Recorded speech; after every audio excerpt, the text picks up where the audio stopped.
Once again welcome back. Hi, मैं हूं सार्थक और यहां हम लोग पढ़ रहे हैं फिजिक्स फॉर क्लास 12। हमने सक्सेसफुली 4 लेक्चर कंप्लीट कर चुके हैं। अपना यूनिट चल रहा है ऑप्टिक्स। सबसे पहले 3 लेक्चर्स में हमने देखा है इंट्रोडक्शन ऑप्टिक्स के बारे में, फिर हमने पढ़ा था प्लेन मिरर के बारे में और उसकी प्रॉपर्टीज। लास्ट लेक्चर में हमने देखा था स्फेरिकल मिरर के बारे में, बहुत बेसिक सा लेक्चर था। बेसिक चीज़ें हम लोगों ने वहाँ पढ़ी थी। स्फेरिकल मिरर के 2 टाइप होते हैं, कॉन्केव, कॉन्वेक्स। उसके अलावा centre of curvature, radius of curvature, pole, principal axis, ढेर सारी ऐसी बातें हम लोग किए थे। फिर आगे चल के हमने मिरर फॉर्मूला डिराइव किया था और अब हम लोग पढ़ेंगे आज उसके आगे। हाँ, लास्ट से लास्ट लेक्चर में प्लेन मिरर का एक क्वेश्चन था, मैंने आपको होमवर्क दिया था, उसका सही आंसर मुझे मिल गया। अंशिका ने करेक्ट आंसर दिया था। क्वेश्चन क्या था, थोड़ा सा जल्दी से मैं याद दिलाऊं तो एक वॉल थी 40 मीटर की और यहाँ से टॉर्च हम लोग जला रहे थे, मिरर पे रिफ्लेक्ट करके 40 मीटर पहुंचाना था। तो मैंने पार्ट 1 तो करा दिया था कि टॉर्च को कितना रोटेट करे। टॉर्च का आंसर था 8 डिग्री। बाकी मैंने पूछा था कि मिरर को कितना रोटेट करना होगा जो ग्राउंड पे रखा था, तो उसका आंसर है 4 डिग्री से रोटेट करना था एंटी क्लॉकवाइज डायरेक्शन में। होपफुली आप लोगों ने कर रखा है। जो लोग नहीं सुने इस क्वेश्चन को, लेक्चर 3 में लास्ट में मैंने क्वेश्चन दे रखा है, वहां पे बहुत अच्छे से आप समझ सकते हो उसको। हाँ, एक और जरूरी बात, जो लोग भी एस्पायर कर रहे हैं क्लास 12 के साथ आईआईटी और नीट के लिए, तो एक बहुत अच्छा ऑप्शन आप लोग के लिए और है। जैसे मैं आपकी क्लास 12 डेली ले रहा हूं, वैसे ही क्लास 11th में भी रेगुलर क्लासेस चल रही हैं। आप अगर एक साथ क्लास 11-12 का सिलेबस पूरा कंप्लीट करना चाहते हो, पैरेलल में आप दोनों क्लासेस अटेंड कर सकते हो। आप घर पे हो, आपके पास बहुत सारा टाइम अवेलेबल होगा होपफुली। सो 11th 12th, अगर 11th आपका कुछ वीक रह गया, बहुत सारे लोग का वीक होता है और बहुत सारी गलतियां कर चुके होते हैं, तो उन गलतियों को सुधारने का मौका है। आप 11th 12th दोनों लेक्चर एक साथ कर सकते हो। उसके अलावा जो भी डाउट्स वगैरह हो तो मैं हूं, और इसके अलावा मैं आप लोगों के साथ एक लाइव इंटरेक्शन में बहुत जल्दी आने वाला हूं। आपके जो भी क्वेश्चन हो मेरे बारे में, सब्जेक्ट के बारे में, कैरियर के बारे में, एग्जाम्स के बारे में, हम लोग बहुत अच्छे से वहाँ डिस्कस करेंगे। तो जब भी अपडेट होगा कब करेंगे मैं आपको बता दूंगा। लाइव हम लोग किसी लाइव क्लास में मिलेंगे। आप सब लोगों से अपने क्वेश्चन तैयार रखना। चलो स्टार्ट करते हैं आज का लेक्चर 5 है आज का। और सबसे पहले मिरर फॉर्मूला हमने देख रखा है। मिरर फॉर्मूला के बाद अगली चीजों में समझनी है। पहली बात आज की वो है मैग्निफिकेशन। आज पढ़ेंगे क्या वो भी बता दूं मैं। तो हम लोग समझेंगे मैग्निफिकेशन ये कितने टाइप का होता है, इसका यूज क्या होता है, फिर आगे चल के रे ट्रेस करना, रे डायग्राम, कॉनकेव कॉन्वेक्स मिरर के लिए रे डायग्राम बनाना सीखेंगे, और फिर शायद न्यूमेरिकल भी करेंगे। हाँ, न्यूमेरिकल में बहुत अच्छे मैं प्रीवियस ईयर आईआईटी और नीट में जो क्वेश्चन आ चुके हैं उन क्वेश्चंस को भी मैं आपके साथ डिस्कस करने वाला हूं। डन, स्टार्ट करते हैं। सबसे पहली बात आज की, मैग्निफिकेशन होता क्या भाई? तो मैग्निफिकेशन होता है रेशियो। मैग्निफिकेशन होता है ratio, size of image to size of object. क्या बोला मैंने? मैग्निफिकेशन, जिसे हम लोग स्मॉल एम से डिनोट करते हैं, ये होता है size of image to size of object. अब कुछ लोग बोलेंगे कि सर ये साइज नहीं होता, यहाँ पे होता height of image to height of object. बिल्कुल सही बोल रहे हो। अब साइज वाली बात जो मैंने बोली कुछ सोच समझ के बोला है। जब मैं साइज बोल रहा हूँ ना, तो कई चीजें एक साथ कंसीडर करूंगा मैं। साइज में हाइट के बारे में बोल सकता हूँ, लेंथ के बारे में बोल सकता हूँ, और इवन एरिया के बारे में भी बोल सकता हूँ। और जो 3 बातें मैंने बताई ना, हाइट, लेंथ और एरिया, इन्हीं बेसिस पे मैग्निफिकेशन को 3 टाइप में डिवाइड भी किया जाता है। कौन से 3 टाइप है? देखो, अगर मैं हाइट के बेसिस पे डिवाइड करूं, हाइट के बेसिस पे इसको कैटेगराइज करूं मैग्निफिकेशन को, तो उसे हम लोग बोलते हैं लेटरल मैग्निफिकेशन। अगर मैं, ये हुई हाइट के बारे में, ठीक है। अगर मैं लेंथ के बेसिस पे कैटेगराइज करूं तो इसे हम लोग बोलते हैं लॉन्गिट्यूडनल। और अगर एरिया के बेसिस पे इसको कैटेगराइज करूं तो तीसरी चीज मिलती है मुझे, सुपरफिशियल। अभी विजुअलाइज भी कराऊंगा कैसे होता है, क्या होता है, ये चीजें भी आ रहा है सब कुछ अंदर। हाँ, सब कुछ कवरेज है, ठीक है। तो मैंने बताया कि मैग्निफिकेशन को लेंथ, हाइट और एरिया के बेसिस पे 3 टाइप में डिवाइड कर सकते हैं, लेटरल, लॉन्गिट्यूडनल और सुपरफिशियल। दिखता कैसा है, थोड़ा इसको विजुअलाइज करें। ये देखो हमारा मिरर, कौन सा मिरर? Concave mirror. ये रही प्रिंसिपल एक्सिस। अगर यहां पे कोई ऑब्जेक्ट रखा है, ये रही ऑब्जेक्ट और ऑब्जेक्ट की हाइट, तो जब मैं ऑब्जेक्ट की हाइट दूं तो यहां जो भी कहीं मान लो इसका इमेज बनता है, तो height of image to height of object की अगर बात करेंगे तो आएगा लेटरल। अगर ऑब्जेक्ट है, ऑब्जेक्ट के पास कुछ लेंथ भी है, मतलब ऐसे रखा हुआ है, ऑब्जेक्ट के पास लेंथ है और उसका इमेज कुछ ऐसा बन रहा है, ठीक है, तो ये लेंथ के बारे में होगा तो उसे बोलेंगे लॉन्गिट्यूडनल। उसके अलावा अगर ऑब्जेक्ट के पास कुछ एरिया है, कोई 2D ऑब्जेक्ट है, तो उसका इमेज भी 2D बनेगा। तो एरिया ऑफ ऑब्जेक्ट और एरिया ऑफ इमेज की बात करें, जब रेशियो इनका देखेंगे, ratio of area of image to area of object, तो यहां पे बात होगी सुपरफिशियल मैग्निफिकेशन की। ये बात बहुत बेसिक सी समझ में आई। अब हम लोग थोड़ा सा इसका डेरिवेशन देख लेते हैं कि आता कैसे है ये सब। अब देखो, लेटरल के लिए और भी कुछ नाम यूज किए जाते हैं। लेटरल मतलब क्या होगा? लेटरल मतलब जब भी कोई ऑब्जेक्ट बिल्कुल यहां पे सीधा खड़ा हो, यहां पे ऐसे हो, मतलब प्रिंसिपल एक्सिस के परपेंडिकुलर, प्रिंसिपल एक्सिस के परपेंडिकुलर, तो लेटरल को हम लोग एक और नाम देते हैं ट्रांसवर्स। अगर किसी ने वेव क्लास 11 में पढ़ रखा ना, तो ट्रांसवर्स वेव होते हैं। ट्रांसवर्स मतलब होता है परपेंडिकुलर, समझने के लिए इसको क्या बोलना? परपेंडिकुलर, ठीक है, नाम समझने के लिए। दूसरी बात, जो लॉन्गिट्यूडनल है वो लेंथ के अलोंग आएगी, तो ये प्रिंसिपल एक्सिस के अलोंग होती है लॉन्गिट्यूडनल। और सुपरफिशियल से हम लोग समझेंगे एरिया के बारे में, ठीक है। सबसे पहला लेटरल है, लेटरल के लिए डेरिवेशन कैसे आता है और इसका फॉर्मूला कैसे मिलता है मैग्निफिकेशन का, वो चीज हम लोग समझेंगे। सपोज करो एक कोई ऑब्जेक्ट ओ, यहां से एक रे भेजो, यहां पे टकरा के फिर इसकी इमेज बनाओ, यहां पे ये रहा इमेज, ये गई थी रे, पोल से टकराई और यहां पे बना है इमेज। यहां पे हमारा पोल, तो पोल से ऑब्जेक्ट की दूरी को डिनोट करते हैं यू से, यू फॉर ऑब्जेक्ट डिस्टेंस। पोल से इमेज की दूरी होती है वी, इमेज डिस्टेंस। अब देखो, यहां पे हमें फॉर्मूला डिराइव करना है मैग्निफिकेशन के लिए। तो मुझे पता है कि यहां पे क्या हुआ, रिफ्लेक्शन, तो लॉ ऑफ रिफ्लेक्शन तो फॉलो होगा ना, कोई भी सरफेस हो, प्लेन हो या स्फेरिकल हो, तो यहां पे लॉ ऑफ रिफ्लेक्शन फॉलो होगा, जितना एंगल थीटा ऊपर उतना एंगल थीटा नीचे। अब देखो यहां पे दो ट्रायंगल दिखे तुम्हें, एक ये और एक ये हमारा कुछ height of image, height of object, यहां से लेके यहां तक हाइट ऑफ ऑब्जेक्ट और यहां से लेके यहां तक है हाइट ऑफ इमेज। सही बात, दो ट्रायंगल में एंगल सम, एंगल दोनों का बराबर। तो अगर मैं ऊपर से tan थीटा लिखूं और नीचे से tan थीटा लिखूं, तो थीटा तो बराबर है, तो ऊपर का tan थीटा और नीचे का tan थीटा बराबर होगा। tan थीटा होता क्या है? Perpendicular upon base. तो ऊपर वाले ट्रायंगल के लिए अगर मैं tan थीटा लिखूं तो वो मुझे मिलेगा हाइट ऑफ ऑब्जेक्ट अपॉन, नीचे क्या मिलेगा? This base which is equals to u. ऊपर वाला ट्रायंगल, नीचे वाले ट्रायंगल में लिखो तो हाइट है HI और बेस है V के बराबर। यहां पे थोड़ा सा हम लोग साइन कन्वेंशन का ध्यान रख लेते हैं, हमें पता है कि हर एक डिस्टेंस को कहां से मेजर करते हैं? पोल से। तो पोल से सबसे पहली बात पोल से, और ऊपर की पॉजिटिव नीचे की नेगेटिव। तो हाइट ऑफ ऑब्जेक्ट है प्रिंसिपल एक्सिस से ऊपर, पॉजिटिव होगी, कोई बात नहीं। यू हम पोल से लाइट के अपोजिट डायरेक्शन में है इसलिए होगा नेगेटिव। हाइट ऑफ इमेज है नीचे इसलिए होगा नेगेटिव। V के लिए पोल से मैं लाइट के अपोजिट डायरेक्शन में है नेगेटिव कैंसिल होके यहां कुछ मिल रहा मुझे, हाइट ऑफ, ये रख रहा हूं हाइट ऑफ इमेज, इसको मैं इधर भेज रहा हूं, हाइट ऑफ ऑब्जेक्ट को नीचे ले आ रहा हूं। तो height of image to height of object comes out to be V upon u. दो माइनस कैंसिल होंगे, एक माइनस बचेगा, और ये जो रेशियो होता है height of image to height of object वो आता है m और आता है -v अपॉन यू। ये है हमारा छोटा सा डेरिवेशन। किस केस के लिए? लेटरल के लिए जब object perpendicular to the principal axis रखा हो। पहली बात समझ में आई।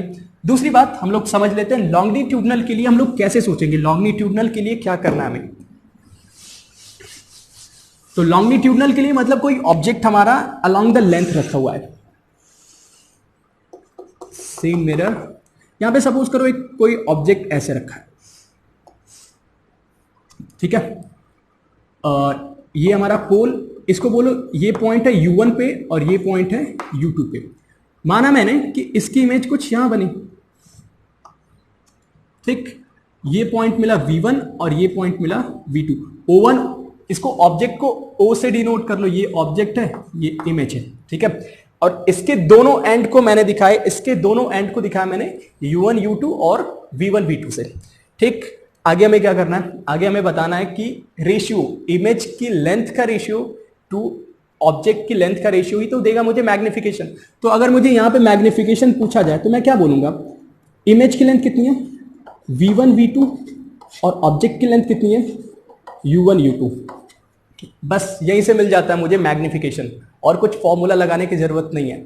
हाँ, यहां पे ऐसा कब करेंगे, इसकी भी कंडीशन है। अगर लेंथ बड़ा हो, लेंथ एक अच्छी खासी लेंथ हो कंपेरेबल टू इसके रेडियस, या फिर बोले फोकल लेंथ के कंपेरेबल कुछ लेंथ हो, तो हम लोग ये चीज यूज करते हैं। सॉल्व कैसे करते हैं इसको, अच्छे से यूज कैसे करते हैं, तो हमें क्या करना होता है, इमेज की लेंथ निकालने के लिए सबसे पहले इस पॉइंट से ये एंड जो पहला है U1, यहां पे मानते हैं कि ऑब्जेक्ट पहले यहां पे रखा हुआ है, ठीक है, रेडियस या फोकल लेंथ पता होती है, तो V1 निकालते हैं हम लोग, U1 से V1 निकालेंगे। सिमिलरली यहां से यहां तक की दूरी दूसरे ऑब्जेक्ट के लिए समझेंगे, और रेडियस फोकल लेंथ पता हो तो V2 निकालेंगे। अब V1 V2 जो भी आएगा तो उनके बीच की दूरी ही तो देगी मुझे इमेज की लेंथ, उनके बीच की दूरी ही तो देगी मुझे इमेज की लेंथ। दोनों का रेशियो निकालने से मिलता है मैग्निफिकेशन। ये हम लोग तब यूज करते हैं जब लॉन्ग ऑब्जेक्ट हो, जब ऑब्जेक्ट हो उसकी लेंथ अच्छी खासी है, ठीक है। लेकिन इसमें एक अच्छी बात है, एक अच्छा रिजल्ट मिलता है अगर हमारे ऑब्जेक्ट की लेंथ छोटी हो। फॉर स्मॉल लेंथ के लिए तो हमारे पास कुछ अच्छा सा रिजल्ट आता है, और वहां पे मैग्निफिकेशन आता है -v²/u²। यहां पे मैग्निफिकेशन आता है -v²/u²। ये कहां से आ गया, ये कहां से आ गया, इसको समझ लो जल्दी से, छोटा सा रिजल्ट है इसके लिए। और मैंने बताया था, देखो जब लॉन्ग मतलब हमें बड़ा लेंथ के लिए कैलकुलेट करना हो तो हम लोग एक तरीके से पूरा लेंथ कैलकुलेट करते हैं, एवरेज के जैसे डील करते हैं। लेकिन जब छोटी चीज की बात हो ना, छोटी चीज की, तो हम लोग यूज करते हैं थोड़ा कैलकुलस, और डिफरेंशिएबल से हम लोग ये छोटी लेंथ निकालते हैं। कैसे निकालते हैं ध्यान से समझो। ये क्या है, 1/v + 1/u = 1/f। ये हमारा मिरर फॉर्मूला, ठीक है। और इस मिरर फॉर्मूले को मैं अगर डिफरेंशिएट करूं, पार्शियल डिफरेंशिएट करूं, तो क्या मिलेगा मुझे, यहां से v को डिफरेंशिएट करूं तो ये मिलता है dv/v²। ये कहां से आ गया यार, अच्छा कैलकुलस में ये पढ़ा ना, 1/x का डिफरेंशिएशन कितना होता है, -1/x², ठीक है। तो मैं पार्शियल डिफरेंशिएट कर रहा हूं, तो 1/v का डिफरेंशिएशन आ रहा है -1/v²। u के साथ करूं तो du/u² = f। फोकल लेंथ होगा कांस्टेंट, तो कांस्टेंट का डिफरेंशिएशन 0। थोड़ा सा इसको सिंप्लीफाई करूं तो dv/v² = du/u²। एक माइनस है, ठीक है। dv/du करूंगा तो वो मुझे मिलेगा v²/u²। ये वही चीज है, dv/du जो है v²/u² विद माइनस साइन। और ये हम लोग फॉर्मूला तभी यूज करेंगे जब ऑब्जेक्ट की लेंथ हो छोटी, स्मॉल हो। स्मॉल किसके कंपैरिजन में, स्मॉल देखो अब फिजिक्स में कई बार ऐसी चीजें आती हैं, स्मॉल मतलब कितना स्मॉल, तो हमें कंपेयर करना पड़ता है इसके रेडियस फोकल लेंथ से, उसके कंपैरिजन। जैसे अगर सपोज करो कि रेडियस ऑफ कर्वेचर हमें दे रखा है कुछ 100 मीटर, और ऑब्जेक्ट की लेंथ दे रखी है 2 centimetre, sorry object radius of curvature कुछ 100 सेंटीमीटर दे रखा है, ऑब्जेक्ट की लेंथ कुछ 2 सेंटीमीटर 5 सेंटीमीटर तक दे रखी है, तो हम मानेंगे कि कंपेरेबल छोटा है, वहां पे ये फॉर्मूला हम लोग यूज कर सकते हैं। 2 बात हो गई। तीसरी बात बताने लायक नहीं है, मतलब तीसरा जो पार्ट है वो खुद समझ जाने वाली बात है। जब हमें एरिया की बात करेंगे, सुपरफिशियल मैग्निफिकेशन की बात करेंगे, एरिया की बात करेंगे, तो वहां पे एरिया क्या होता है, लेंथ इंटू ब्रेड्थ। एरिया क्या होता है, लेंथ इंटू ब्रेड्थ। तो लेंथ के लिए हमें पहले बात कर चुके हैं हाइट वाला, ठीक है। तो जब सुपरफिशियल मैग्निफिकेशन की बात होती है तो इसका मैग्निफिकेशन भी आता है v²/u²।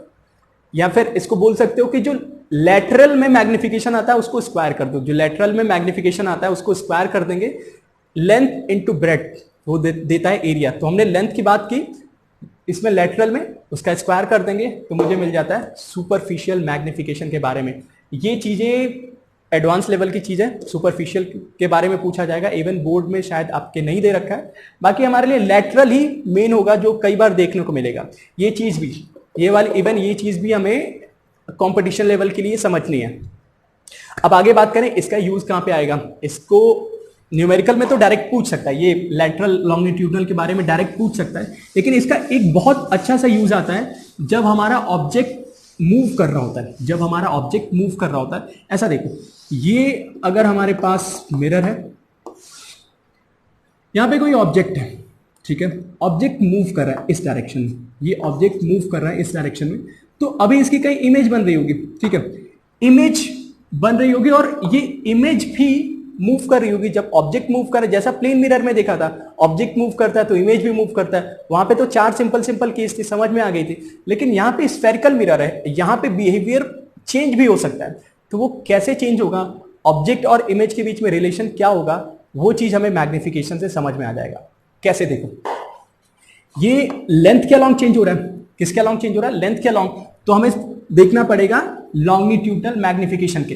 तो अगर मुझसे पूछा जाएगा velocity of image, velocity of image, तो जो भी ऑब्जेक्ट है, ऑब्जेक्ट का कुछ वेलोसिटी दे रखा है, वेलोसिटी ऑफ ऑब्जेक्ट दे रखा होगा कि ऑब्जेक्ट इस स्पीड से मिरर के तरफ आ रहा है या मिरर से दूर जा रहा है, तो मुझे कुछ नहीं करना होता है। अगर ये लॉन्गिट्यूडनल लेंथ के अलॉन्ग हो रहा है, तो यहां पे मैं कर दूंगा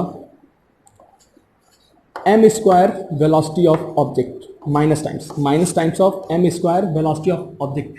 m स्क्वायर क्या आया, देखो m स्क्वायर भी ना करो, मैं तो कहता हूं कि इसको और सिंप्लीफाई करना है। तो अगर छोटा ऑब्जेक्ट है तो फॉर्मूला हमने क्या निकाला था, लॉन्गिट्यूडनल में क्या निकाला था, minus v square upon u square, minus v square upon u square. तो वही मैग्निफिकेशन से अगर मल्टीप्लाई कर देंगे ऑब्जेक्ट की स्पीड में, तो इमेज की स्पीड मिल जाएगी। वैसे ही अगर कोई ऑब्जेक्ट यहां चल रहा है, ये दे रखा है ऑब्जेक्ट की स्पीड इस परपेंडिकुलर में, परपेंडिकुलर मतलब लेटरल की बात हो रही है, तो कुछ नहीं करना है। यहां पे मुझे इसको ऐसा बोलो ना, वी ऑब्जेक्ट है अलोंग वाई और वी ऑब्जेक्ट है अलोंग एक्स। तो यहां पे जो इमेज है ये कुछ आ रहा है वी इमेज अलोंग एक्स और ये आ रहा है वी इमेज अलोंग वाई। तो मैंने x के अलोंग देख लिया, x के अलोंग लॉन्गिट्यूडनल यूज करूंगा, y के अलोंग क्या करूंगा, लेटरल यूज करूंगा। तो माइनस v अपॉन u जो होता है मैग्निफिकेशन की value into velocity of object along y, velocity ये है x और ये है y। तो मुझे वेलोसिटी के बीच में रिलेशन मिल जाएगा मैग्निफिकेशन से, मतलब ऑब्जेक्ट का पता है तो उसमें मैग्निफिकेशन से मल्टीप्लाई करेंगे तो इमेज की वेलोसिटी मिल जाएगी। सिंपल सी बात, छोटे शब्दों में ये है मैग्निफिकेशन का मतलब, समझ में आया। अब हम लोग सीखेंगे रे डायग्राम कैसे बनाते हैं, रे ट्रेस कैसे करते हैं। सबसे पहले उसमें 3 बहुत छोटी छोटी बातें होती हैं, वो मैं आपको समझा दूं। 3 बोल सकते हैं कि ये रूल्स हैं, इन रूल्स को फॉलो करेंगे तो सारे रे डायग्राम बहुत आसानी से हम लोग बना सकते हैं। 3 छोटी छोटी बातें क्या है, हम लोग थोड़ा बहुत पहले भी कर चुके हैं। ये अगर मिरर है कॉन्केव प्रिंसिपल एक्सिस, तो मैंने बताया था कि कोई भी लाइट बहुत दूर से आए, बहुत दूर मतलब इन्फिनिटी से आए, तो वो टकराने के बाद, इन्फिनिटी से आए तो वो टकराने के बाद, इन्फिनिटी से आए तो टकराने के बाद फोकस से पास करती है। ये लाइट टकराएगी और टकराने के बाद जिस पॉइंट से पास करेगी उसी बोलते हैं फोकस। ये लाइट आई और टकराने के बाद गई फोकस। ये रे डायग्राम ना हम लोग एक से समझने के लिए एक से बना सकते हैं, लेकिन बेटर होगा एग्जाम में, स्पेशली बोर्ड एग्जाम में 2-2 रे हमें बनाना पड़ता है। बोर्ड एग्जाम के लिए 2 रे से दिखाना पड़ता है। एक ऊपर से आई, मान लो एक नीचे से भी आई, थोड़ा सीधा करो, एक नीचे से भी आई, टकराने के बाद जिस पॉइंट से गई वही पॉइंट है हमारा फोकस। ये पहली बात दिमाग में रखनी है। दूसरी बात, सेम, अगर ये देखो, ये होता है पोल, ये होता है फोकस और ये होता है सेंटर ऑफ कर्वेचर। अगर कोई भी रे इस सेंटर ऑफ कर्वेचर से पास करेगी, सेंटर ऑफ कर्वेचर से पास करके मिरर से टकराएगी, यहां से भेजो, यहां से भेजो, तो वो वापस आ जाएगी, वो वापस रिट्रेस करेगी अपने पाथ को। ऐसा इसलिए क्योंकि कोई भी लाइट अगर सेंटर ऑफ कर्वेचर से पास करेगी तो सेंटर ऑफ कर्वेचर से मिरर को जोड़ने वाली लाइन होती है नॉर्मल, सेंटर ऑफ कर्वेचर से मिरर को जोड़ने वाली लाइन होती है नॉर्मल। और ये प्रिंसिपल ऑफ रिवर्सिबिलिटी में तो पढ़ा हमने कि कोई भी लाइट अगर मिरर से परपेंडिकुलर टकराए तो वो वापस अपने पाथ को रिट्रेस करती है, वही चीज होती है यहाँ पे। तो ये लाइट यहाँ से परपेंडिकुलर टकराएगी, जहां से जाएगी वहीं पे वापस आ जाएगी। इवन यहां भी कोई लाइट गई तो जाएगी वापस आ जाएगी। ये दूसरी बात ध्यान रखनी है। तीसरी बात एक और, पोल पे अगर कोई लाइट आके पोल पे मिले, यहाँ पे पोल पे आई और तो पोल से जितना एंगल ये थीटा होगा उतना ही एंगल ये थीटा होगा। लॉ ऑफ रिफ्लेक्शन बताता है। वैसे भी देख सकते हैं ये वाली जो प्रिंसिपल एक्सिस होती है, प्रिंसिपल एक्सिस ये काम करेगी नॉर्मल का, ये काम करेगी नॉर्मल का, इंसिडेंट रे, रिफ्लेक्टेड रे, बीच में नॉर्मल, जितना ऊपर एंगल उतना नीचे एंगल। ये तीन बातें ध्यान रखना है जब भी रे, मतलब पूरे फिजिक्स, पूरे इस चैप्टर में हम लोग को ये चीजें काम आएंगी, तीनों रे डायग्राम, ठीक है। और बहुत सारे न्यूमेरिकल में डायरेक्ट इनको यूज करके आसानी से क्वेश्चन सॉल्व किया जा सकता है, ठीक है। फिर अब हमें समझना है कि कॉनकेव और कॉन्वेक्स मिरर के लिए रे डायग्राम कैसे बनाते हैं। थोड़ा सा मैं बना लूं फिर आपको समझाता हूं। सो मैंने ऑलरेडी कुछ डायग्राम्स आप लोगों के लिए बना रखे हैं। मैं बता दूं पहले कि कॉनकेव और कॉन्वेक्स में कितने डायग्राम्स बनाने हैं। तो कॉनकेव में हमें 6 डायग्राम्स मिलते हैं और कॉन्वेक्स में हमें 2 डायग्राम्स मिलते हैं। क्लास 10th में पढ़ चुके हो यार ये सब चीजें, ठीक है। यहाँ पे समझना है कि ये डायग्राम्स बनते कैसे हैं, रे को ट्रेस कैसे किया जाता है वो मैं समझा देता हूँ। बाकी बोर्ड एग्जाम्स के लिए बहुत जरूरी है, ये 2-2 नंबर में चीजें पूछी जाती है। एक डायग्राम 1 नंबर में पूछा जाता है, ठीक है। तो 1-2 डायग्राम पूछ लेता है कि ऑब्जेक्ट यहाँ पे रखा है तो इमेज कहाँ पे बनेगी, वो चीजें डायग्राम्स ऐसे ही बनाना बिल्कुल। बाकी इसके बाद मैं याद दिला, मतलब माइंड मैपिंग दे दूंगा कि कैसे दिमाग में रखना है कि रेज कहाँ, ऑब्जेक्ट इमेज कहाँ पे बनेगा, वो चीज़ें मैं समझा दूंगा आपको, ठीक है। समझते हैं कि ये डायग्राम्स बने कैसे। सबसे पहला केस है कि ऑब्जेक्ट बहुत दूर रखा हुआ है, बहुत दूर मतलब इन्फिनिटी पे रखा हुआ है, वहां से आ रहा है। तो ऑब्जेक्ट आ रहा है इन्फिनिटी से, एक रे मैं पास कराऊंगा फोकस से, दूसरा रे पास कराऊंगा मैं सेंटर ऑफ कर्वेचर से। तो सेंटर ऑफ कर्वेचर से जो भी लाइट रे आती है वो रिट्रेस करती है, मतलब ये परपेंडिकुलर होता है तो वापस जाती है। अब देखो फोकस से आई, फिर रिफ्लेक्ट होने के बाद यहां पे एक्सटेंड किया, तो ये दोनों लाइट रे जहां पे इंटरसेक्ट कर रही है वहीं पे बनता है इमेज। मतलब कोई लाइट इंफिनिटी से आएगी तो इमेज बनता है इसका, इमेज एट फोकस। इमेज कहां पे बनता है, फोकस पे। यहां पे फोकस पे आता है तो इसकी साइज जो होती है बहुत कन्फाइंड, बहुत छोटी हो जाती है। तो साइज होती है इसकी डिमिनिस्ड, ठीक है। डिमिनिस्ड यानी बहुत छोटी होती है, तो इसे बोल सकते हैं हम लोग हाईली डिमिनिस्ड। उसके अलावा दो तीन चीजें और हम लोग नेचर के बारे में बात करते रहेंगे कि कब इरेक्ट होगा, कब वर्चुअल होगा, कब रियल होगा, ये सब चीजें भी हम लोग को बात करनी है। तो देखो अभी मैं बता दूं, इसको समझेंगे कैसे हम लोग। अगर मिरर के सामने कोई इमेज बन रहा है, मिरर के सामने कोई इमेज बन रहा है तो रियल होगा। पीछे बन रहा है मतलब दिखेगा कि पीछे बनता हुआ, तो वो होगा वर्चुअल। इसके अलावा कोई चीज इरेक्ट मतलब होता है सीधा, इरेक्ट मतलब सीधा, कोई चीज सीधी इमेज बन रही है तो इरेक्ट, उल्टी बन रही है तो इन्वर्टेड, तो उसे बोलेंगे इन्वर्टेड, ठीक है। पहला रे डायग्राम हमने समझा कि ऑब्जेक्ट अगर इंफिनिटी से आएगा तो इमेज बनेगा एट फोकस, डिमिनिस्ड होगा, नीचे बन रहा है इसलिए इसे बोलेंगे हम लोग इन्वर्टेड, और सामने बन रहा है इसलिए बोलेंगे रियल। पहली बात खत्म, ठीक है। इमेज कहां पे बना, ऑब्जेक्ट था, यहां पे लिख दूं ऑब्जेक्ट एट इंफिनिटी, पहला केस, ठीक है। दूसरे केस की बात करें, देखो ये पॉइंट समझो, ये पोल है, यहां पे फोकस और यहां पे सेंटर ऑफ कर्वेचर।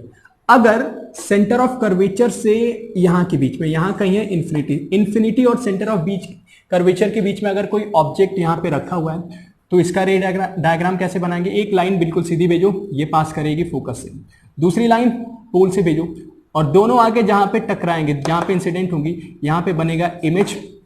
इमेज बनेगा C और F के बीच में, इमेज बनेगा C और F के बीच में, image in between C and F, ठीक है। उसके अलावा फिर से इमेज जो है उल्टा है इसलिए बोलेंगे इसे हम इन्वर्टेड, सामने है इसलिए बोलेंगे रियल, यहां से ये साइज हो जाती है छोटी इसलिए बोलते हैं डिमिनिस्ड, ठीक है। ये हुआ इसके नेचर के बारे में बात। इमेज, ऑब्जेक्ट कहां पे है, object between infinity and C, infinity and centre of curvature, तो ये दूसरा इमेज बनता है। तीसरे के बारे में बात करें, ये पोल ये फोकस, ये है सेंटर ऑफ कर्वेचर। अगर कोई ऑब्जेक्ट सेंटर ऑफ कर्वेचर पे ही रखा है तो इसकी इमेज भी बनती है सेंटर ऑफ कर्वेचर पे ही। पहली लाइन यहां से भेजो, टकरा के फोकस से पास करे, दूसरी पोल से भेजो, टकरा के यहां पे इंसिडेंट करेंगी। तो ये बहुत स्पेशल केस मिलता है। यहां पे जितनी साइज का ऑब्जेक्ट होता है उतनी साइज का इमेज बनता है। और यहां पे ऑब्जेक्ट अगर है ऑब्जेक्ट एट सी, तो इमेज के बारे में क्या मिलता है, इमेज भी बनेगा एट सी। सी मतलब सेंटर ऑफ कर्वेचर। इमेज हो जाएगा उल्टा, इन्वर्टेड। सामने बन रहा है इसलिए है रियल।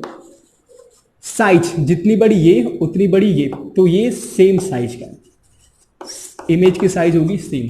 ये रही बात इस टाइप के इमेज, इस टाइप के इमेज के बारे में। आगे बात कर लें, यहां पे देखो पोल, फोकस, सेंटर ऑफ कर्वेचर। यहां पे रखा है मैंने ऑब्जेक्ट, कहां पे रखा है, सी, ये हमारा सी। सेंटर ऑफ कर्वेचर और फोकस के बीच में, तो एक लाइट रे भेजो, फोकस से पास कराओ, दूसरा पोल से पास कराओ, दोनों टकरा के यहां पे मिल रही हैं। ठीक है, ये कहां है, सी और इंफिनिटी के बीच में, सी और इंफिनिटी के बीच में। तो यहां पे हमारा ऑब्जेक्ट जो है, ऑब्जेक्ट है between C and F. Object कहां है, सी एंड एफ के बीच में। इमेज कहां पे बना, इमेज बना हमारा बिटवीन, अंडर कवरेज, हाँ आ रहा है, इमेज बना हमारा सी और इंफिनिटी के बीच में, बिटवीन सी एंड इंफिनिटी। सामने है इसलिए होगा रियल, उल्टा है इसलिए होगा इन्वर्टेड। बाकी साइज देखो, यहां से ये साइज हो जाती है बड़ी, इसे बोलते हैं हम लोग इनलार्ज, इसे बोलते हैं हम लोग इनलार्ज। तो ये रही प्रॉपर्टी इस केस के लिए। अगली बात करें, ये लाइट बिल्कुल सीधा आ रही है, ये लाइट बिल्कुल सीधा आ रही है, कहां से आ रही है, इंफिनिटी से। ऑब्जेक्ट कहां पे रखा है, ऑब्जेक्ट एट इंफिनिटी। इमेज कहां पे बना भैया, इमेज कहां पे बना, सॉरी सॉरी सॉरी, यहां पे मैंने थोड़ा सा उल्टा रे डायग्राम बनाया। ठीक है, एक्चुअल में ये डायरेक्शन कुछ ऐसी है। यहां पे कोई ऑब्जेक्ट रखा हुआ है, कहां, ऑब्जेक्ट रखा हुआ है फोकस पे, ऑब्जेक्ट रखा हुआ है फोकस पे। तो फोकस से लाइट रे निकालेंगे, टकरा के बिल्कुल सीधी, फोकस से लाइट रे निकालेंगे बिल्कुल सीधी। तो ऑब्जेक्ट तो है हमारा ऑब्जेक्ट एट एफ। इमेज कहां पे बन रहा है, इमेज एट इंफिनिटी। बहुत सिंपल सी बात है, फोकस इंफिनिटी पे होता है ऑब्जेक्ट तो इमेज बनता है फोकस पे, अगर फोकस पे ऑब्जेक्ट है तो इमेज बनता है इंफिनिटी पे। सीधी बात समझ में आती। बाकी बहुत दूर जाके ये इमेज बनने वाली, बड़ी साइज में बनती है इमेज। ठीक है, इसके बारे में बात करें, इस बार हम लोग पोल और फोकस के बीच में ऑब्जेक्ट रख रहे हैं। ठीक है, ऑब्जेक्ट कहां पे है, between F and P, focus and pole. Image कहां पे बन रहा है, इसके बारे में बात करें, इमेज कहां पे बन रहा है। इमेज अगर इसको रे डायग्राम ट्रेस करें तो एक लाइट पोल से जाएगी, तो ये लाइट वापस आ गई, दूसरी सेंटर ऑफ कर्वेचर से। तो एक्चुअली ये सामने तो मिलेंगे नहीं, क्योंकि ये दूर जाएगी, ये लाइट दूर जाएगी, डाइवर्ज हो रही है, तो ये मिलेंगे नहीं, मिरर के सामने नहीं मिलेंगे, लेकिन मिरर के पीछे मिलेंगे। एक्चुअल में मिलेंगे नहीं, लेकिन जब मैं रे डायग्राम को थोड़ा और आगे करूंगा तो ये जाके मुझे ऐसा लगेगा कि हाँ आगे जाके मिल रहे हैं। और जहां पे इंसिडेंट होंगे वहीं पे बनता है इमेज, और ये इमेज पीछे बनता है, इसलिए ये एक स्पेशल केस है। यहां पे इमेज बनता है virtual behind mirror, virtual behind mirror. और यहां पे एक बात देखो, ये जो साइज होती है इससे साइज में काफी बड़ी हो जाती है, तो ये हो जाता है इनलार्ज। क्या हो जाता है, इनलार्ज। तो हमने बता दिया कि वर्चुअल है, बिहाइंड द मिरर और इनलार्ज। ये टोटल केसेज हैं 6 जो हमें बोर्ड एग्जाम में, मतलब बोर्ड एग्जाम के लिए आपको बहुत जरूरी है। ठीक है, मैं इनको बहुत याद नहीं रखता हूं, मैं भूल जाता हूं वैसे, तो इनको समझने का सिंपल सा एक डायग्राम से समझ लेते हैं। इसका चार्ट भी आप लोगों ने शायद एनसीईआरटी में भी दे रखा है, कई जगह इसका चार्ट भी देखा होगा। मैं एक डायग्राम से सबको बता देता हूं कि याद कैसे रखेंगे हम लोग इसमें। बाकी हम लोग को बोर्ड एग्जाम में 2-2 डायग्राम से ये समझाना पड़ता है। देखो, एक ही डायग्राम में मैं सारी चीजें बता रहा हूं। मेरा mirror, pole, focus, centre of curvature और यहां पे इंफिनिटी। ठीक, सबसे पहले हम लोग यहां से शुरू करेंगे। अगर कोई लाइट इंफिनिटी से आएगी तो टकरा के फोकस पे जाएगी। पहला केस, लाइट इंफिनिटी से आएगी, टकरा के फोकस पे जाएगी। थोड़ा पास आओ, तो यहां पे रखो, इंफिनिटी और सी के बीच में रखो, तो ये लाइट आएगी, टकरा के यहां पे इमेज बनाएगी। ठीक है, किसके बीच में, इंफिनिटी और सी के बीच में हो तो सी और एफ के बीच में बनता है। यहां पे होता है बड़ा तो यहां पे आ जाता है छोटा, और जो भी सामने बनेंगे उल्टा यानी इन्वर्टेड बनेंगे। इसके अलावा थोड़ा और आगे आओ, सी पे रखो तो सी पे टकराने के बाद सी पे ही इमेज बनती है, सेम साइज की उल्टी इमेज बनती है, सामने बनती है इसलिए रियल होती है। अगली बात और आगे आओ, सी और एफ के बीच में रखो तो यहां से लाइट रे भेजो तो यहां पे और आगे आके बनता है। ठीक है, सी और एफ के बीच में ऑब्जेक्ट हो तो सी और इंफिनिटी के बीच में इमेज बनता है। एफ पे पहुंच जाओ, एफ पे कोई ऑब्जेक्ट रखोगे तो एफ पे कोई जैसे भी ऑब्जेक्ट होगा ये टकराने के बाद बिल्कुल सीधा चला जाएगा, एफ पे रहेगा तो उसका इमेज बनेगा इंफिनिटी पे। इसके अलावा और आगे आओ, सी और एफ और पोल के बीच में कोई भी ऑब्जेक्ट रहेगा तो ये एक अलग केस होता है, इसकी इमेज मतलब सामने नहीं बनती, इसकी इमेज बनती है पीछे, और ये वाली ही स्पेशल केस होती है वर्चुअल मिरर, वर्चुअल इमेज के लिए, वर्चुअल इमेज के लिए। ठीक है, और साइज हो जाती है उसकी बड़ी। ठीक है, इसका पूरा चार्ट है, नोट्स में आप लोग देखना चाहो कैसे डायग्राम बना है वो मैंने समझाया, नोट्स में बहुत अच्छे से इसको समझ सकते हो। ठीक है, बहुत बोरिंग काम है यार ये सब। ठीक है, और इसके अलावा ये हमने बात की कॉनकेव की। ठीक है, कॉन्वेक्स में भी दो केस है, कॉनकेव की बात की, कॉन्वेक्स में भी दो केस है, जल्दी से उसको समझ लो। ये रहा कॉन्वेक्स मिरर, इसका फोकस होगा कुछ यहां पे, और ऑब्जेक्ट में इसमें दो केस आते हैं, यहां पे दो केस आते हैं। दो केस ऐसे कि एक तो होगा बिल्कुल सीधा आएगा, सीधा मतलब कहां से आ रहा है, इन्फिनिटी से। ठीक है, तो सीधा होगा और टकराने के बाद ये चला जाएगा, सीधा आएगा टकराने के बाद चला जाएगा। लेकिन अगर मैं इसको एक्सटेंड करूंगा, तो इसकी इमेज बनती है फोकस पे। वही वाली बात हुई कि कोई ऑब्जेक्ट इन्फिनिटी से आएगा तो उसकी इमेज बनती है फोकस पे, ऑब्जेक्ट का इन्फिनिटी पे, इमेज का बनी फोकस पे। एक और केस आता है,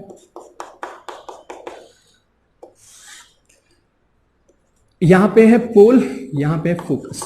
अगर पोल और इन्फिनिटी, यहां पे देखो कहीं भी रखो, एक तो इन्फिनिटी का केस ले लिया, पोल और इन्फिनिटी के बीच में कहीं भी ऑब्जेक्ट रखो, पोल और इन्फिनिटी के बीच में कहीं भी ऑब्जेक्ट रखो तो ये जाएगा लाइट रे, टकरा के फिर ऊपर निकल जाएगा। लेकिन जब मैं इसको एक्सटेंड करूंगा तो ये यहां पे कहीं आके मिलता है। ठीक है, यहां पे कहीं आके मिलता है, और ये हमेशा पोल और फोकस के बीच में ही मिल जाएगा। ये लाइट रे हमेशा पोल और फोकस के बीच में ही मिल जाएगा। तो यहां जो इमेज बनती है, एक तो दूसरे साइड बन रही है, मतलब वर्चुअल, ये जो इमेज है वर्चुअल, और यहां पे जो साइज होती है वो हो जाती है स्मॉल मतलब इसको बोलते हैं डिमिनिस्ड। साइज जो हो जाती है छोटी, इससे बोलते हैं हम लोग डिमिनिस्ड। बारिश हो रही है बाहर, इससे बोलते हैं डिमिनिस्ड। और हाँ, पीछे है तो वर्चुअल, डिमिनिस्ड मतलब छोटी साइज हो गई, और क्या सीधा बनता है। सीधा के लिए वर्ड क्या करते हैं हम, यूज करते हैं इरेक्ट। सीधा के लिए वर्ड यूज करते हैं इरेक्ट। तो ये दो डायग्राम है, इनको और प्रॉपर से देखना है तो नोट्स में देख लेना है, एनसीईआरटी में हर जगह दे रखा है। बाकी इन पे डायरेक्टली क्वेश्चन कंपटीशन में नहीं पूछा जाएगा, बोर्ड के लिए ही ध्यान रखना है आपको ये सब चीजें। ठीक है, अब थोड़ा ये केस हमने कवर कर लिया। एक चीज और देख लो जल्दी से, इसमें मैग्निफिकेशन के बारे में, मैग्निफिकेशन से भी हम लोग इमेज के नेचर के बारे में बता सकते हैं। अगर कोई मैग्निफिकेशन हमारा m, हाइट वाले की बात कर रहा हूं, ठीक है, लेटरल की बात कर रहा हूं, अगर हमारा कोई मैग्निफिकेशन 1 से बढ़ा रहा है, ठीक है, इसका मैग्नीट्यूड 1 से बढ़ा रहा है, ठीक, तो मैग्नीट्यूड जब 1 से बढ़ाएगा तो इसे हम लोग बोलेंगे कि जो height of image to height of object, तो इमेज बड़ी हो गई तो इसे हम लोग बोलते हैं कि इनलार्ज। ठीक है, अगर मैग्नीट्यूड ऑफ m 1 से कम आ जाता है इसे हम लोग बोलते हैं डिमिनिस्ड। क्या बोलते हैं इसे, डिमिनिस्ड। उसके अलावा अगर m मैग्निफिकेशन हमारा आता है पॉजिटिव, मैग्निफिकेशन हमारा आता है पॉजिटिव, तो इससे हम लोग समझते हैं कि जो इमेज बनी है वो है सीधा, मतलब इरेक्ट। m अगर हमारा आता है नेगेटिव तो इससे हम लोग समझते हैं जो इमेज बनी है वो है उल्टा। उल्टा के लिए क्या बोलते हैं, इरेक्ट और इन्वर्टेड। ठीक है, तो इस तरीके से m से देख के भी हम लोग ये चीजें बता सकते हैं, इनलार्ज है, नेचर ऑफ इमेज के बारे में बातें कर सकते हैं। ठीक है, होपफुली यहां तक आप लोग साथ में हो। अब मोस्टली मतलब स्फेरिकल मिरर के बारे में रे डायग्राम ट्रेस करके देख लिया। असली पार्ट जो इसका है, ठीक है, ये सब चीजें बहुत बच्चों वाली बातें थी। असली पार्ट है इस पे क्वेश्चंस, इस पे क्वेश्चंस जो आते हैं वो एक क्वेश्चन मैं अभी कराऊंगा आपको, एक क्वेश्चन आपको घर से करना है, बाकी अगली क्लास में बहुत अच्छे इस पे प्रॉब्लम करेंगे। और भी इसमें एक चीज है ग्राफ के बारे में, मतलब कॉन्केव और कॉन्वेक्स मिरर का u और v के बीच ग्राफ बनता है, वो भी मैं अगले लेक्चर में बताऊंगा। तो सबसे पहले एक सवाल कर लेते हैं हम लोग एग्जाम्पल के लिए, समझने के लिए। ये कोई मिरर है, कॉनकेव मिरर, और इसके बारे में बता रखा है कि इसका फोकल लेंथ है कुछ 20 सेंटीमीटर, ठीक है। बाकी दे रखा है कि एक ऑब्जेक्ट रखा हुआ है यहाँ पे O, इसकी हाइट भी है कुछ 2 सेंटीमीटर, और यहाँ से पोल से दूरी है कुछ 40 सेंटीमीटर, 40 सेंटीमीटर, ठीक। सॉल्व करते रहो, ये सब 10th में कर चुके हो, ठीक है। मेरे साथ जल्दी से, मैं बोर्ड पे लिख रहा हूं, तब तक अपना कॉपी पे सॉल्व करो। 2 सेंटीमीटर यहाँ पे ऑब्जेक्ट रखा है, पूछ रहा है कि इसका इमेज कहाँ पे बनेगा, ठीक है। इसका इमेज कहाँ पे बनेगा, सॉल्व कैसे किया जाता है, बिल्कुल पहला सवाल है, थोड़ा सा बता दे रहा हूँ, आगे चल के हम लोग बहुत फास्ट हो जाएंगे, ये सब बेसिक चीजें, ठीक है। तो देखो, सबसे पहले हम लोग साइन कन्वेंशन से देखेंगे क्या क्या इंफॉर्मेशन हमें दे रखा है, ठीक है। इससे हम लोग से पूछा गया कि इमेज कहाँ पे बनेगी, इमेज की डिस्टेंस और इमेज की हाइट के बारे में सवाल पूछा गया, ठीक। तो देखो, सबसे पहले f की वैल्यू हमें दे रखी है 20, मुझे पता है कि इसका f कहीं यहां पे ही होगा, f कहीं यहां पे होगा, तो मैं पोल से दूर मेजर करूंगा, पोल से इधर आऊंगा तो f आएगा 20 माइनस में, ठीक है। u के लिए भी मैं पोल से इधर आऊंगा तो u की वैल्यू आती है -40। बाकी हाइट ऑफ ऑब्जेक्ट ऊपर है तो इसे +2 सेंटीमीटर। अब यहां से मुझे मिरर फॉर्मूला यूज करके इमेज की दूरी निकालनी है। फॉर्मूला क्या, 1/v + 1/u = 1/f, यही मिरर फॉर्मूला, यही यूज करके आप लोग जल्दी से सॉल्व करो। यहाँ पे v की वैल्यू बतानी है। अब देखो ना, मैं ये फॉर्मूला यूज करता ही नहीं, क्योंकि यहाँ पे जब भी यूज करो तो एलसीएम वगैरह लेने की जरूरत पड़ती है। इस फॉर्मूले को मैं लिखता हूँ v = uf u-f। कहाँ से आया, इसको एलसीएम लेके क्रॉस मल्टीप्लाई करेंगे तो ये फॉर्मूला कन्वर्ट हो जाता है यहाँ पे। इसको फायदा ये है कि यहाँ पे आपको एलसीएम नहीं लेना पड़ेगा, आपकी कैलकुलेशन स्मार्ट हो जाएगी, ठीक है। स्मार्ट कैलकुलेशन के लिए इसको यूज किया जाए, मैं करता हूँ, आप भी आदत डालो इसको यूज करने के लिए। वैल्यूज पुट करो, u की वैल्यू रखनी है -40 विद साइन सब कुछ रख रहे हैं, f की वैल्यू रखनी है -20, यहाँ पे लिखो -40 माइनस +20, नीचे आ रहा है -20 और ऊपर आ रहा है -20 से एक -20 कटेगा, आंसर आएगा -40 सेंटीमीटर। होपफुली सबने सही किया, -40 सेंटीमीटर। इमेज वो बता दो, हाइट ऑफ इमेज, तो मैग्निफिकेशन होता है height of image upon height of object जो है 5 -v अपॉन -u, 5 नहीं है 2 है, ठीक है। तो हाइट ऑफ इमेज आती है 2 सेंटीमीटर माइनस में। दिस इज आवर आंसर, ठीक। होपफुली कैसे सॉल्व किया जाता है, बिल्कुल बेसिक वाला चीज वो आपने समझ लिया। अब देखो, इसमें ना हम लोग हर बार ऐसे बच्चों जैसे कैलकुलेशन नहीं करेंगे, हम थोड़ा स्मार्ट देखेंगे, और मोस्टली जो भी कंपटीशन एग्जाम में सवाल पूछे जाते हैं वहां पे आपकी स्मार्टनेस चेक की जाती है इन टाइप के क्वेश्चन में। अगर कोई ध्यान से देखे, अगर इसको कोई ड्रॉ करना चाहे ना, तो देखो ऑब्जेक्ट 40 पे था तो इमेज भी 40 पे ही बन रहा है, ठीक है, इमेज भी 40 पे बन रहा है। तो अभी जो रे डायग्राम हमने पढ़ा उसका एक स्पेशल केस है कि फोकस 20 है तो सेंटर ऑफ कर्वेचर 40 है, तो सेंटर ऑफ कर्वेचर पे ही ऑब्जेक्ट रखा है, तो मुझे पता है सेंटर ऑफ कर्वेचर पे ऑब्जेक्ट है तो इमेज भी सेंटर ऑफ कर्वेचर पे बनती है, सेम साइज की बनती है। तो कई बार हम लोग को ये कैलकुलेशन नहीं करनी होती है, ऑब्जेक्ट इमेज की पोजीशन, मतलब स्पेशल केस हम लोग को दिया रहता है, तो वहां से भी हम लोग सोच के सॉल्व कर सकते हैं, ठीक है। इतनी कैलकुलेशन करने की 2 मिनट वेस्ट करने की जरूरत नहीं पड़ेगी, और ये चीजें एग्जाम में आपको ध्यान रखना। बोर्ड एग्जाम में तो आपको पूरा करके दिखाना पड़ेगा, लेकिन जब भी आप आईआईटी या नीट का एग्जाम दोगे तो ये वाली चीजें आपको ध्यान, पहले आप देखोगे कि ऑब्जेक्ट कहाँ पे, इमेज कहाँ पे, फिर उस हिसाब से आप जज कर सकते हो कि इमेज कहाँ पे बनेगी, ठीक है। इवन आप आंसर भी एक तरीके से चेक कर सकते हो कि आंसर, मान लो यहीं पे कोई आंसर बिल्कुल रैंडम से आने लगे, मान लो v की वैल्यू कुछ प्लस में आने लगे, ठीक है,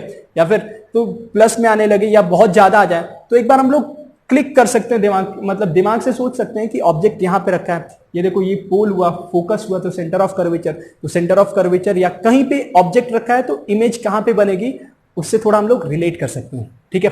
होपफुली नेक्स्ट टाइम करोगे। अब सवाल जिसका आंसर मुझे आप लोगों से चाहिए, ऐसे ही दे रहा हूं, ठीक है। एक कॉन्वेक्स मिरर है, ठीक है, कॉन्वेक्स मिरर, इसका रेडियस ऑफ कर्वेचर मुझे दे रखा है 40 centimetre. Convex mirror, radius of curvature 40 centimetre. Object रखा हुआ है, ऑब्जेक्ट है 20 सेंटीमीटर पर, 20 centimetre in front of mirror. Object is at a distance of 20 centimetre in front of mirror. Calculate the position of image. दोनों तरीके से सोचना है आपको, एक तो मिरर फॉर्मूले से करना, ठीक है, बाकी देखना कुछ स्मार्ट वाली चीज दिख रही है क्या, ठीक है, दिखे तो बताना, कमेंट करके बता देना कि सर हाँ इसमें मुझे ऐसे सोचना, इससे रिलेट कर पाए तो बता देना। और आंसर भी कमेंट बॉक्स में बताना। बाकी आप लोग अच्छा सॉल्व कर रहे हो, बाकी आंसर सब लोग देते रहे, जितने लोग भी सॉल्व कर पाते हैं देते रहो, कम से कम आप लोग का नाम तो मुझे पता चलता रहे, ठीक है। बाकी हम लोग जल्दी ही लाइव कभी मिलने वाले हैं, होपफुली। आज का लेक्चर थोड़ा समझ में आया, अगले लेक्चर में इसमें कुछ बहुत अच्छे सवाल करेंगे, सब लोग अटेंड करना। और आज के लिए बस इतना ही, फिर मिलेंगे अगले लेक्चर में, तब तक ध्यान रखो अपना, टेक केयर।